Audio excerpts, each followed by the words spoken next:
Well, welcome back to Young, Dumb, and In Love. Why are you always making fun of me? Every single time I'm about to do something, she just makes fun of me. That's how we roll. That's how we roll. That's how we roll. This is how we roll.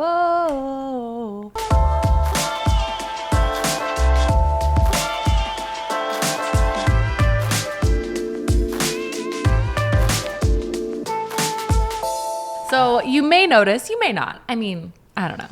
But so Julian had to trim his beard.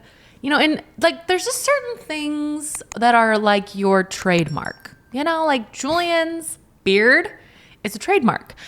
I mean, so much so that there's been time. I mean, everywhere we go, someone comments on your beard. Everywhere. All the time. Okay, all the time. Doesn't even matter. And one time we were at Starbucks.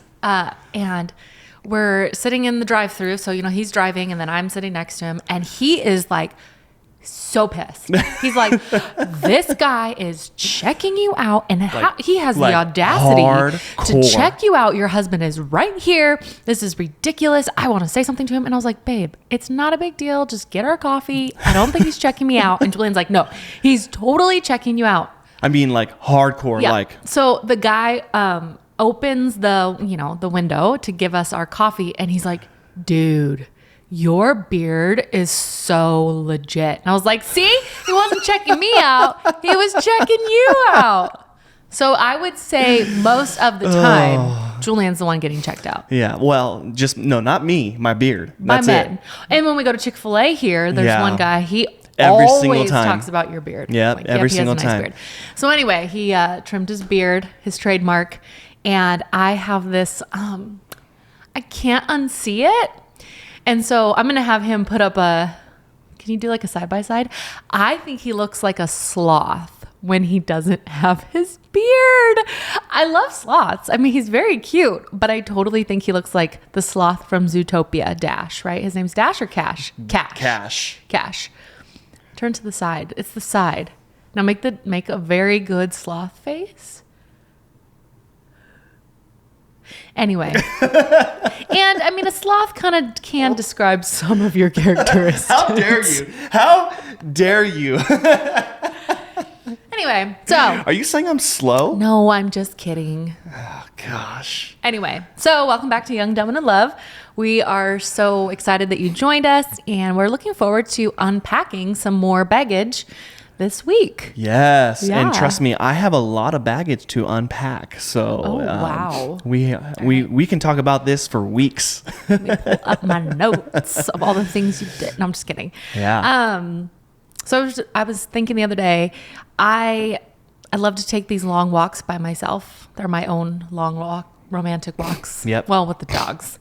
You and the dogs. But I thought to myself, like, baggage really begins at birth. Yeah. Because you're born to two imperfect people, regardless of how amazing your parents are. It's true. You're born to two imperfect people and to an imperfect family. Yep. And every experience that we encounter shapes what gets packed in our bags. Yep. So true. You know?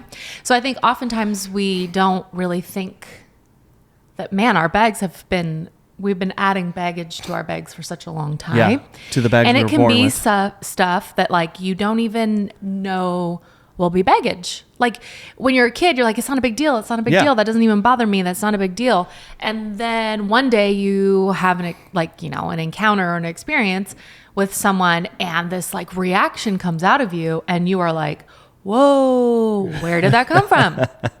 You know, it kind of just like smacks you in the face. Yeah, she's True? talking about me basically right now. No, I'm not. No, I'm not. Totally. Because here's an example for me. Yeah. So like, I don't like when people yell or raise their voice at me. Yes, so true. At all. And that was really like found in my childhood. Yeah. You know, I had one of my parents, would raise their voices or yell, and it like freaked me out and I didn't like it. And so one time we're driving down the road, I mean, we had just started either dating or newly married, and you kind of raised your voice a little and snapped at me, and I just like, waterworks right away. And he's like, why are you crying? And I'm like, you yelled at me. And he's like, I didn't even yell. I just kind of raised my voice. But see, I am very sensitive to tones of voices and people raising their voice. Yep. So it's so true. See, so I was talking about myself. But if you want to share an example of your baggage, I'm perfectly fine with that too. Oh, I'm here to support. I've got plenty of baggage to talk about. Totally it doesn't here to support. Oh, I appreciate that. Yeah. I awkwardly laugh a lot because it's all very true. Whatever. And she'll say something, and all I can think in my head is, oh my gosh, that's totally me. I can completely relate to that. Stop it. And she's not attacking me, but I can just relate to it. Relate. Is that a nice way of saying? I can relate to what she's saying. But I also thought about too, like when you get married, you don't maybe realize you're signing up to carry someone else's baggage. Yeah. But I think we forget that it's an honor to be able to see someone else's most inner self, the most intimate expression is like, hey, these are the things that I don't want anyone else to see. Yep. I would be horrified and humiliated if anyone else knew this about me or that I react this way. And instead, we almost can sometimes make our partner, our spouse feel more shame and want to hide their baggage more. So true. So it's really coming to a place in your marriage where you can have these healthy discussions and healthy, I don't know, what's good way? Ways of helping each other work through these things. That's exactly what I was just thinking, because even like when we go on vacation and we come home and there's different types of people, right? But she's the type of person who likes to unpack her bags right away and make sure everything gets cleaned and washed and then put away. And she's very organized, and where I'm the type who like, I can kind of live out of my bag for a while and it doesn't really matter. I mean, I went to Peru for 2 months when I was a kid. Like I literally lived out of a bag for 2 months, and I'm used to that. That's just the way my brain works.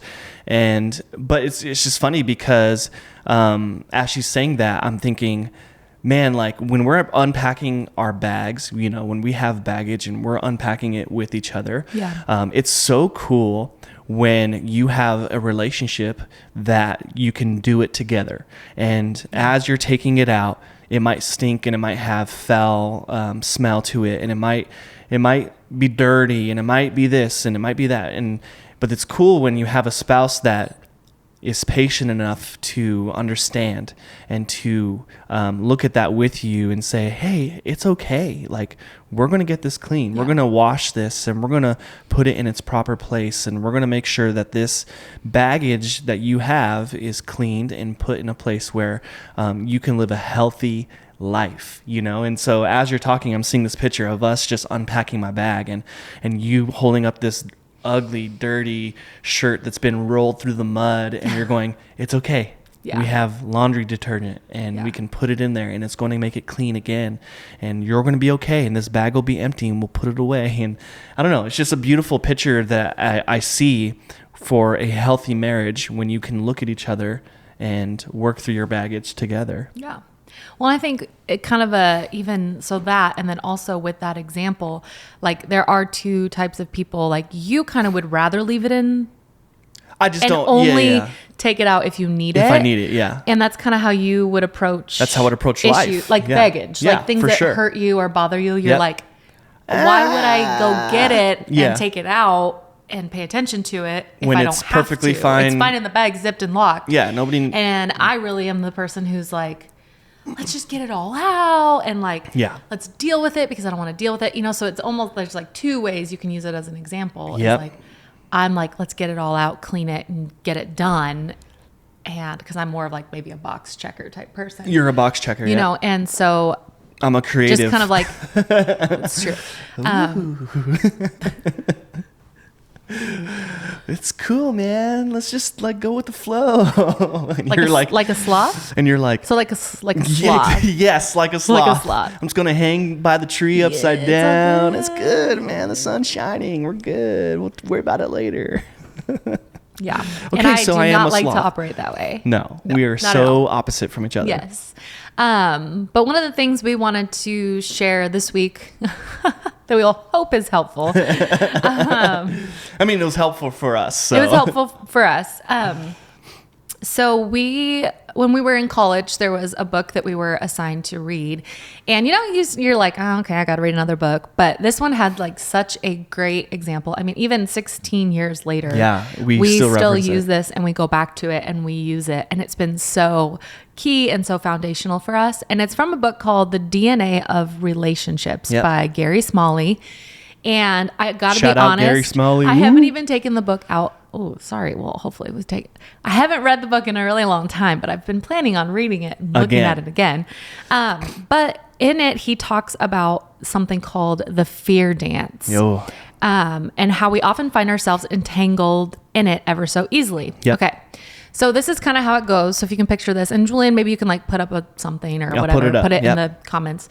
So this is kind of how it goes. So it's called a relational crisis, and it's like a circle. So imagine, a circle, a wheel, and or a wheel, yes, which is a circle. Okay, so you have this. You start here. You say, "I hurt, and I want, I fear, I react, you hurt, you want, you fear, and you react." Yeah.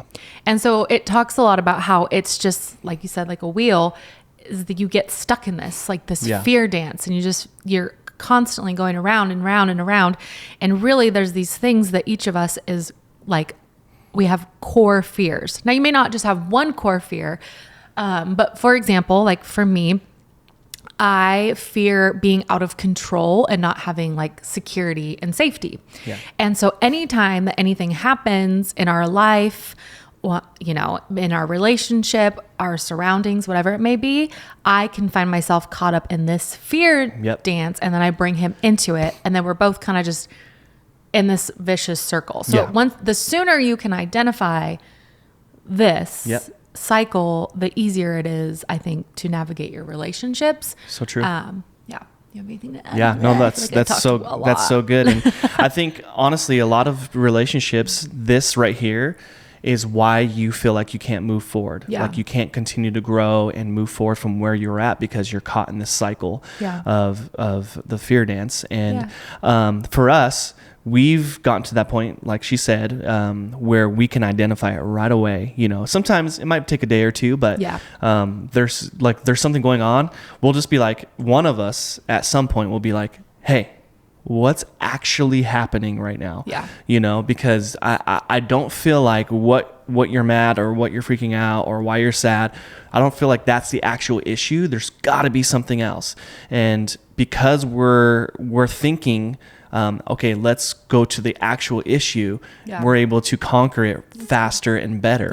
But it took time to get to that point. It took the ability to know that it's okay if there's something really, really going on, we can hit it head on, full force. And when you do that, all the other stuff that you trickle on and you start to you feel like things are falling apart because of little things, those kind of go away in a way because you took care of the actual problem, you know? And so that's why I love the fear dance, and it helped us identify, get out of this constant cycle, this wheel that is constantly spinning. And for you and for us, it's a place that gets us into a healthy place where we can look at each other in the eyes and not waste time with fighting or fear or whatever it is that's going on inside of your life. Yeah.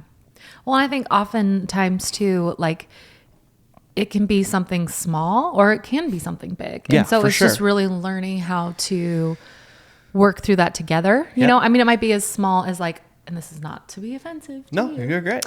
But like Julian will get upset with me if I'm like, hey, you forgot to take out the trash. Not upset with me, but like offended. Hey, you forgot to take out the trash. And he's like, well, I was like busy and I was like doing this. I mean, you don't sound like that. Or he might be like, I'm like, yo, I'm so sorry. I failed you. And see, but I know that his core fear is really like failure. Fear of failure.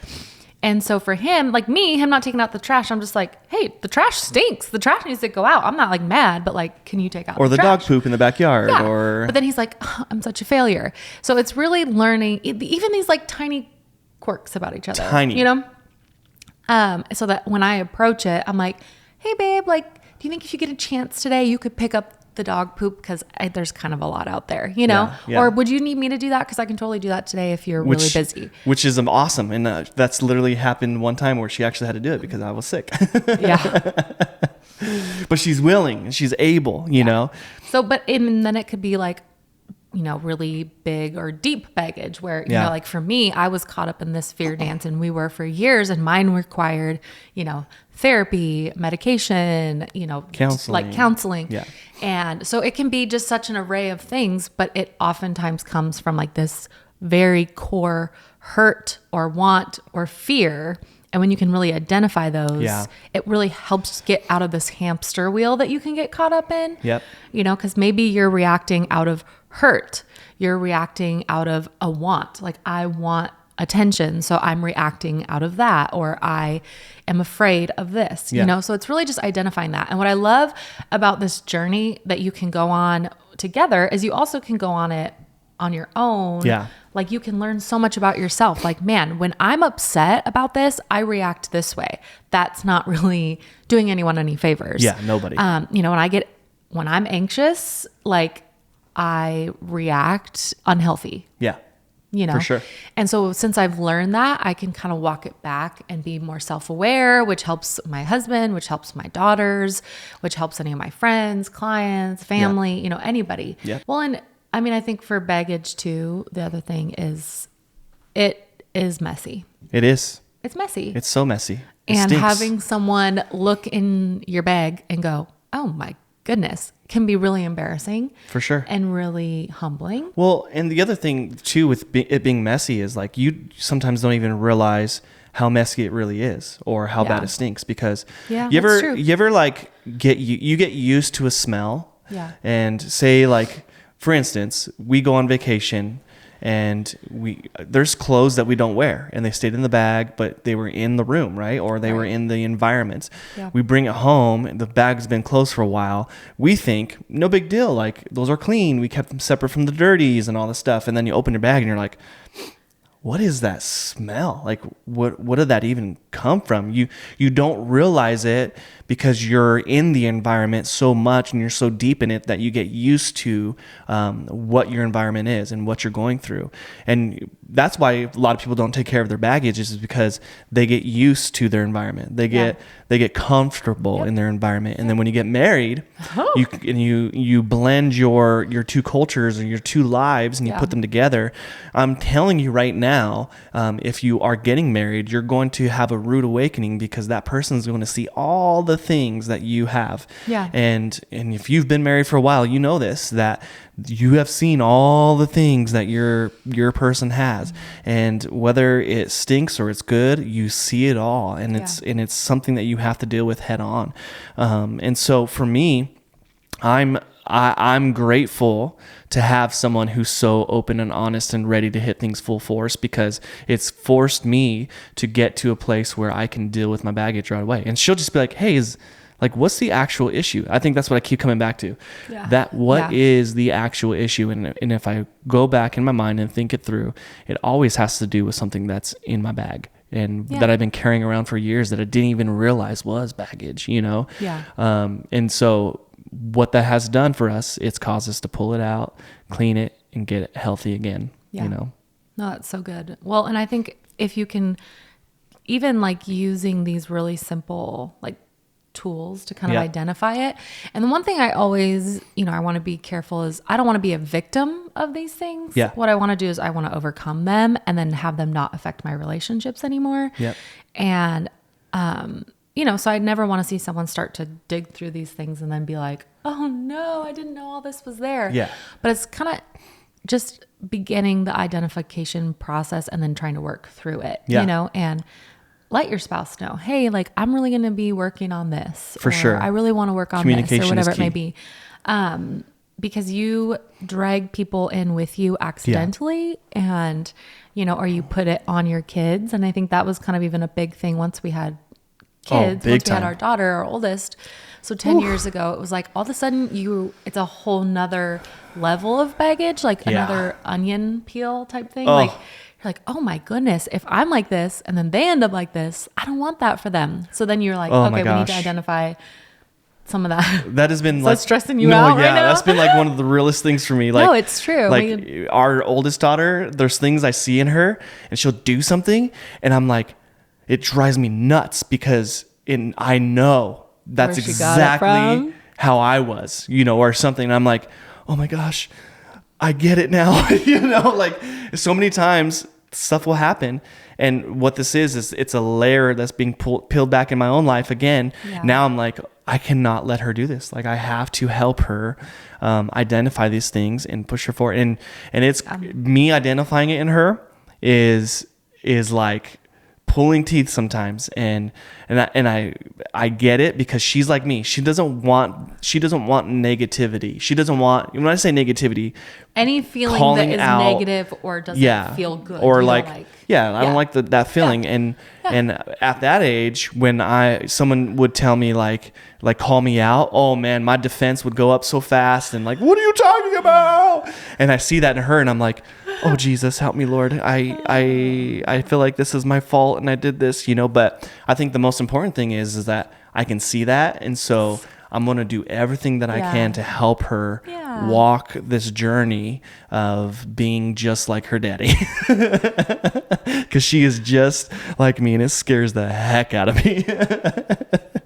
Oh, Lord. Oh, I love it. It's a beautiful thing. It is. It's so great. But it's scary. Yeah.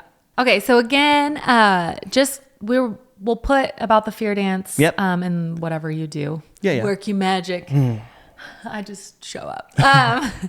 But again, just to kind of go over it. So relational crisis starts with I hurt, I want, I fear, I react. So by my reaction, then you hurt, you want, you fear, you react. And then just imagine you go back to, well, then I hurt.